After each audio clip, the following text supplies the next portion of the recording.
For the last 20 years, the strategy in the Middle East was simple: copy Emirates. Every airline wanted the biggest planes, the massive hubs, and millions of transit passengers. Just look at Dubai. It is an absolute giant. You see endless rows of the Airbus A380s and terminals packed with people. It is impressive, sure, but let's be honest, it is also chaotic and stressful. Now look at this. This is Muscat. It is calm. It is beautiful. Just a modern Boeing 787 waiting at the gate. While its neighbors are still fighting to be the biggest superconnector, Oman Air has decided to stop the race. They said enough. Instead of copying the giant, they are building the Anti-Emirates.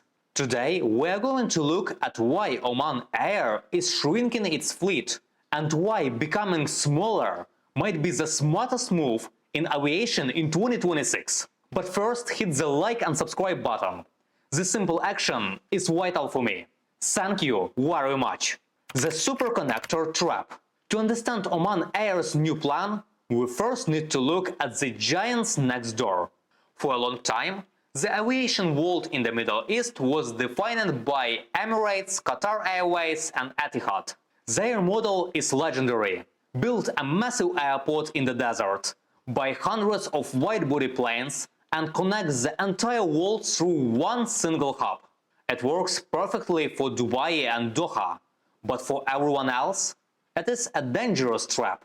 Just look at Etihad Airways in Abu Dhabi. A few years ago, they tried to grow too fast. They wanted to catch up with Emirates at any cost. The result was a disaster. They lost billions of dollars and almost went bankrupt. Oman Air was heading down the exact same path. For years, they tried to be a major transit hub. They wanted to funnel millions of passengers through Muscat, just like their neighbors. But the math didn't work. The airline was losing money consistently. They were burning cash just to keep up with the competition. Finally, the leadership realized a hard truth. The market is full. To survive, Oman Air didn't need to get bigger. They need to stop copying the giants and find their own way. The boutique philosophy. So what is the solution? Oman Air calls it the boutique airline strategy. The goal was simple: get passengers to fly through Muscat to reach London, Bangkok or Sydney. Oman was just a transfer point. But that era is over. Now the focus has shifted from transit to destination. They want to bring tourists to Oman, not just move them across the map. This means they are no longer chasing numbers. They don't want to carry millions of passengers who are just looking for the cheapest economy ticket. Instead, they are focusing on quality. They want the premium traveler who values comfort over house. Think of it like the hotel industry.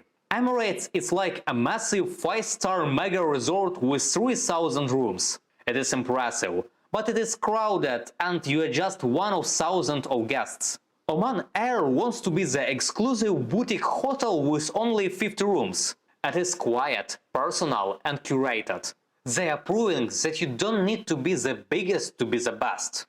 One world, the secret weapon. So how do you survive as a small airline surrounded by sharks? The answer is simple: you don't fight alone. This is the biggest difference between Oman Air and Emirates. Emirates is famous for doing everything by itself.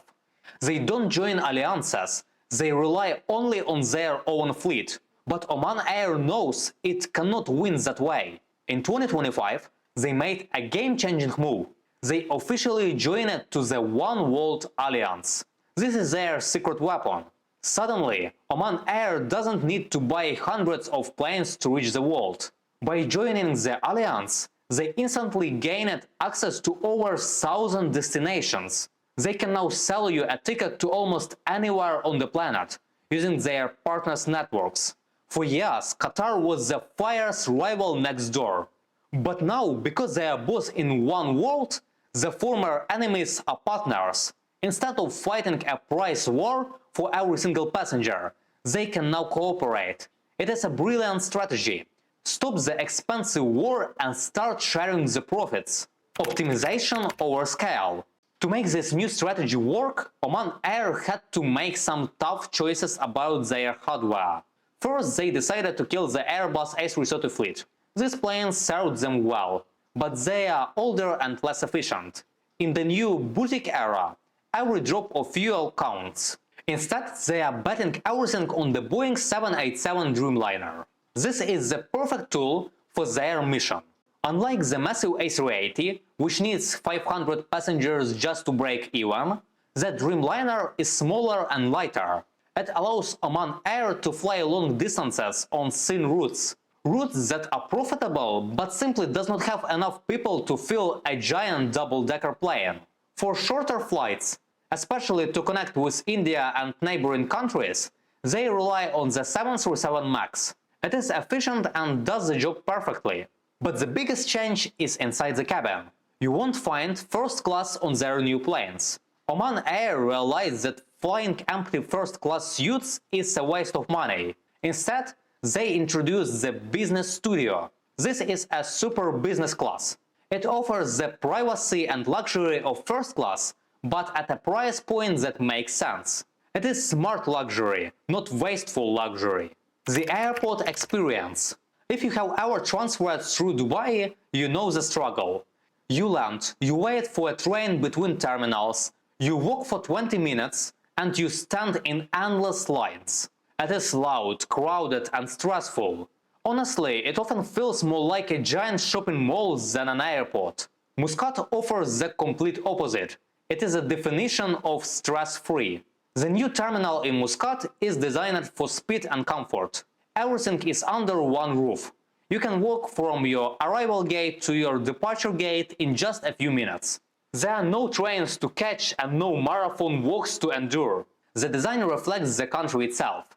While Dubai screams busy and expensive, Muscat is calm and welcoming. It uses natural light, quiet spaces, and elegant architecture. It turns the worst part of travel, the layover, into a moment of relaxation. For a passenger tired after a long flight, silence is the ultimate luxury. The anti-Dubai destination. An airline is always a mirror of its country. Just as Oman Air is the opposite of the Emirates, the country of Oman is the opposite of Dubai. Dubai is famous of having the tallest skyscrapers, artificial islands, and endless hype. It is impressive, but it often feels man-made. Oman is completely different. It is the anti-Dubai. Here, instead of glass towers, you see jagged mountains. Instead of giant shopping malls, you see ancient forts and traditional markets. It offers an authentic Arabian experience, not a theme park. Oman Air uses this difference to its advantage. They don't just want you to change planes, they want you to step outside. That is why they heavily promote their stopover program. They allow passengers to stay in the country for a few days at no extra flight cost. It is a clever deal.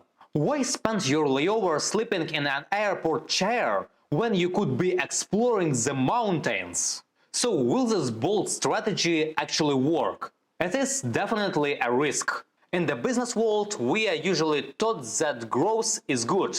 Shrinking your airline to make more money sounds a bit crazy. However, Oman Air is betting that quality wins over quantity.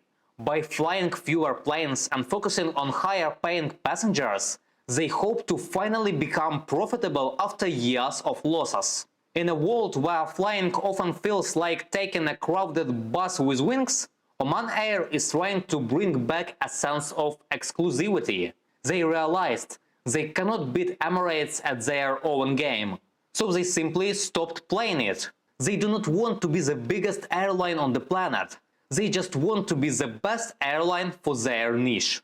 Now I want to ask you, what would you choose for your next trip?